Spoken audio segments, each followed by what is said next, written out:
SK. Joshi ji और बड़े भ्राता जिन्होंने ज्योतिष को प्रचार के माध्यम से एक नया संदेश देते रहते हैं और जयपुर में उन्होंने बहुत प्राचीन समय से जो आयोजन कराते रहते हैं श्री अजय जी शर्मा। मैं निवेदन करूंगा आप मंच पर विराजमान होकर मंच की शोभा बढ़ाएं। संजू सिंह जी, रेखा जी अरोड़ा, डॉक्टर वाई राखी और एक इंटरव्यू 2 मिनट मंच पर पधारे। डॉक्टर वाई राखी जी जो आपके साथ में महान विदुषी जो मेरी बड़ी बहना पधारी है, आप दो मैं नाम जानता नहीं, निवेदन करूंगा आप ही जो जल पी रहे हैं जलपान 2 मिनट रूपा बुद्धि राजा भैया 2 मिनट रेखा जी भैया प्लीज तो 2 मिनट एक इंटरव्यू 2 मिनट। हाँ कनेक्ट है, ऑटो कनेक्ट है, ये तो बाहर रख से। आज वृंदावन नगरी में आज ये वेदांग महोत्सव मनाया जा रहा है, इसके बारे में आप 2 शब्द हमारी जनता जनार्दन को और मथुरा की ब्रज नगरी एवं समस्त भारतवर्ष को इसका क्या महत्व है और आगे क्या प्रत्येक प्राणी को ये योग या वेदांग अपनाना चाहिए, इसके बारे में।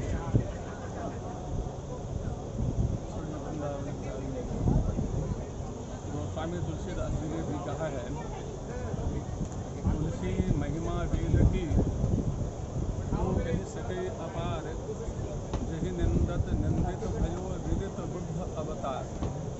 वेद की महिमा तो इतने से सिद्ध हो जाती है कि दशावतार में भगवान बुद्ध को अवतार मानकर उनकी पूजा हम करते हैं, हम सनातनी उनकी पूजा करते हैं, स्तुति करते हैं।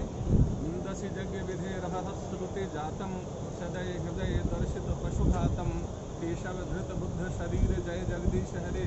परंतु हम उनके उपदेशों का सम्मान नहीं करते हैं। हम उनके उपदेशों का सम्मान, उनका सम्मान, उनके विग्रह का सम्मान करते हुए भी इसलिए नहीं करते हैं, उन्होंने यज्ञ विधि की निंदा की, वेद के कुछ अंश की उन्होंने निंदा कर दी।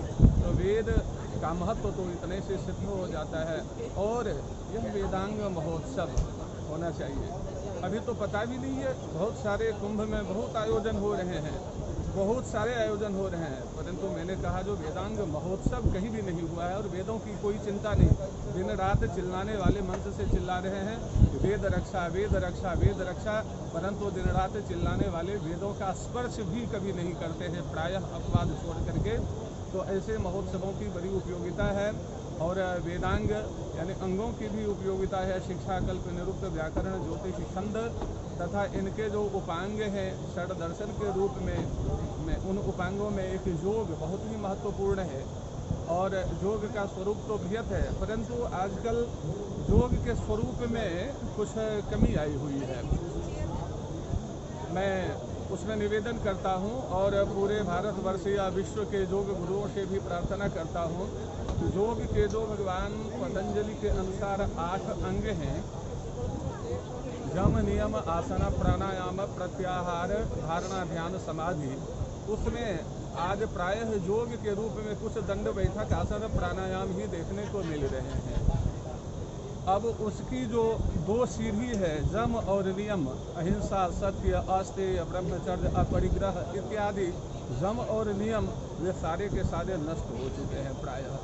और कुछ दंड बैठक, आसन, प्राणायाम कर लिए जाते हैं। स्वास्थ्य रक्षण की विधा से मनु जी ने तो इतना तक कहा है, मनु जी से पूछा गया कि ये पूर्व काल में हजारों वर्षों तक, लाखों वर्षों तक ऋषि महात्मा लोग कैसे जीवित रहते थे।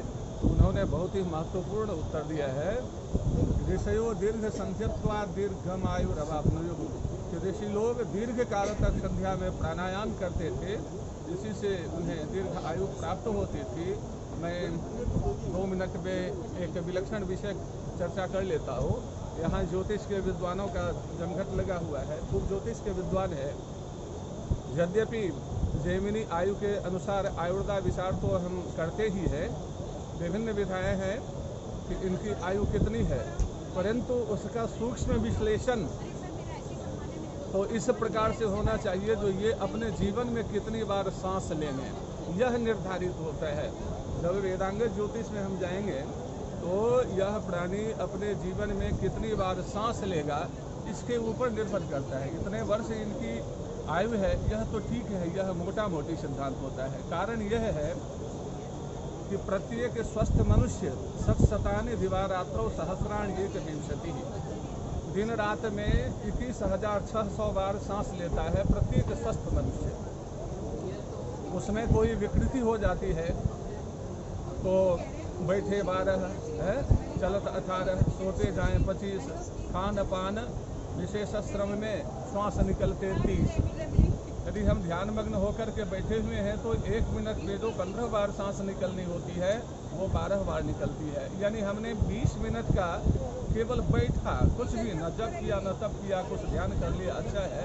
यदि 20 मिनट हमने प्रतिदिन ध्यान किया तो हमारे श्वास बैंक में 20-60 श्वास केवल 20 मिनट के आराम से बैठने में ही निकल जाती है ना। और उसमें किसी ने यदि प्राणायाम कर लिया, पूर्व काल में हम सुनते हैं कि उन्होंने इतने हजार वर्षों तक का प्राणायाम कर लिया था। तो प्राणायाम में एक क्षमता होती है, एक विशेषता होती है। आज आपने किसी की आयु देखी, उसकी आयु 32 वर्ष की है, और यदि वह आज प्राणायाम में बैठ गया और 32 वर्षों के बाद उसका प्राणायाम टूटता है, उनकी समाधि भंग होती है, तो वह 64 वर्ष का नहीं होएगा, उसका फिर 33वां वर्ष वहाँ से प्रारंभ होगा। यह एक योग की विशेषता है।